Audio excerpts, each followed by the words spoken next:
Okay, I hope I'm far enough away now from my amazing little dog, Joda, the little black Pomeranian mini. He's been a handful today. Very, very, very, very noisy. He's pretty hyper today, which he normally is. So I'm having to do this audio separate. So bear with me here. I'm going to try to upload from the V20, which I'm using for audio, to the Note, which actually filmed the unboxing, as you can see here. This is the KZN, or KZZSN, excuse me.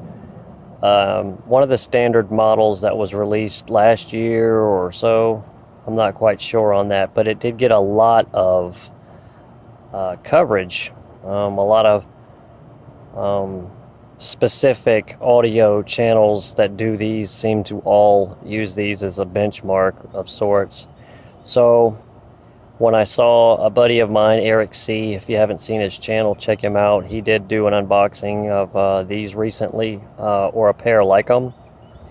And I believe these are supposed to be a step under those, but they were around the same price. I chose to get them with a mic, which they had a silver and a purple. So that didn't seem to bother me at all. The color, I could care less. And honestly, I'm not one that cares, as those that know the channel. I really could care less how I look in something. Appearance to me is so, I don't know, it's superficial. I'm about what they sound like, and how a product works as advertised.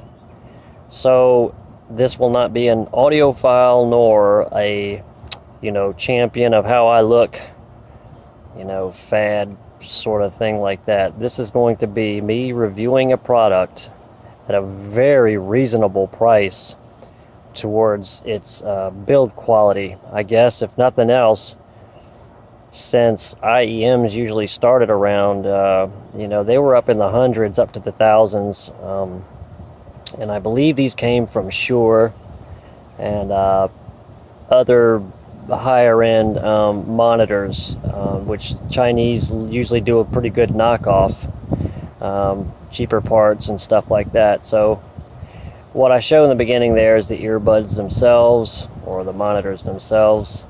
These are really not monitor quality like flat response, but I'll get into that later. There was the cord, and you'll see it came with some extra little earbud silicone gels, which I need to make sure that I have the large ones in. I'm not sure. I'll have to actually dig in the bag, but this is the documentation that comes with it, and warranty. I suppose you could fill that out if you wanted to, but these, I'll be honest, they were $22 because I wanted the ones with the mic. So yeah, I figured if I'm listening to music and someone calls, I don't want to have to yank them out and do all that kind of stuff. So right here you can see the specifications that are on the side of the box, but I'll show that closer. Right now I wanted to get a good close-up of this cord or cable. I look at it pretty close, and they seem to be, for what I paid here, man, it's a braided cable, so it shouldn't get too knotted. But they look like standard light copper braided cables. They have the little memory, I guess, not memory, but like around the ear little fixture there, that sleeve up towards the top where the monitors click in or connect. And there's the mic that you saw there, the little white one. So I stepped outside to get a closer look here at the monitors themselves, because I wanted to get as crisp as I could here to show what they look like in reality, because I've got a lot of low light inside that camper,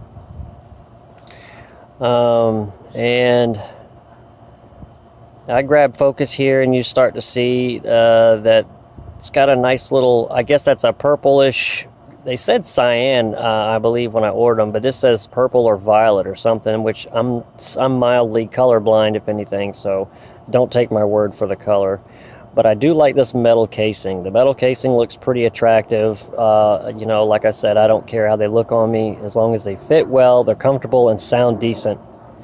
And the main reason why I wanted to check these out was because I've had lots of problems with earbuds either falling out or sound quality or getting lost or whatever. And these say hi-fi, but later you'll see I plug these into my V20, which has a DAC, and these are not hi-fi. They do not, I mean, it automatically switches to like a basic normal mode, so these do not require or take any extra power.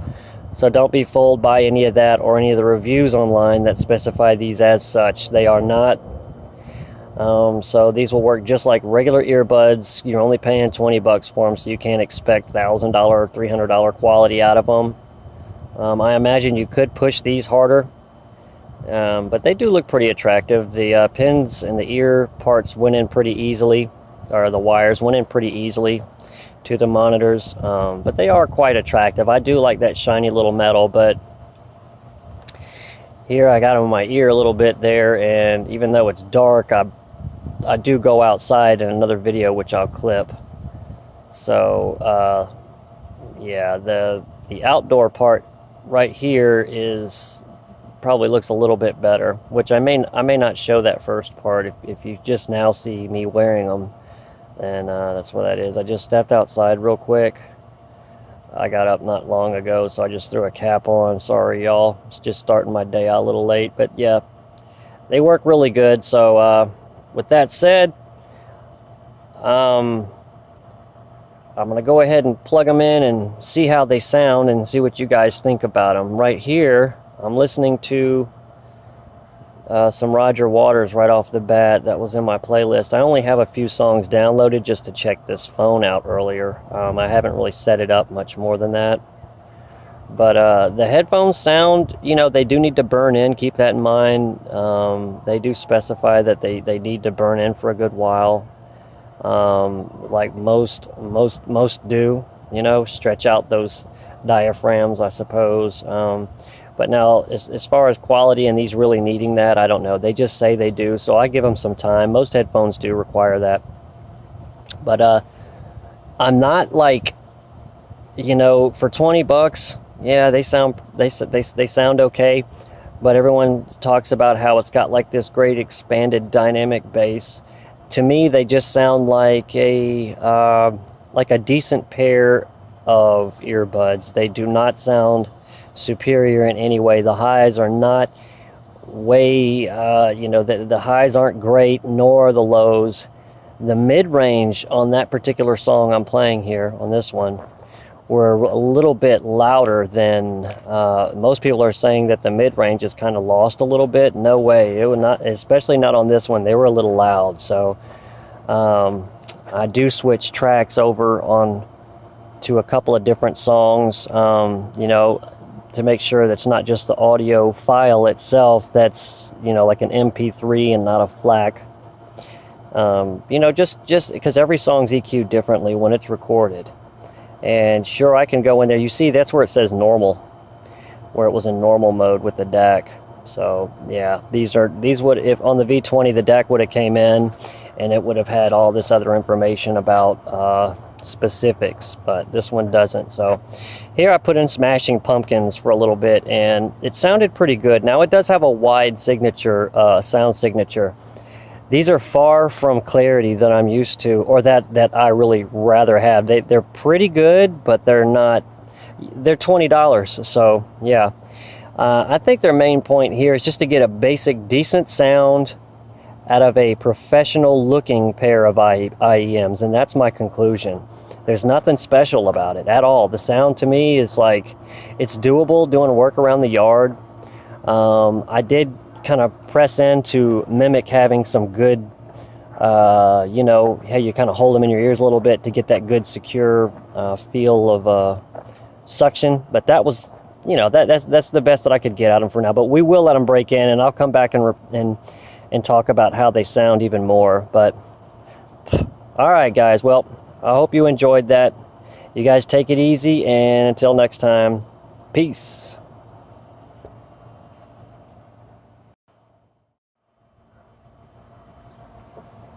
Okay, I hope I'm far enough away now from my amazing little dog, Joda, the little black Pomeranian mini. He's been a handful today. Very, very, very, very noisy.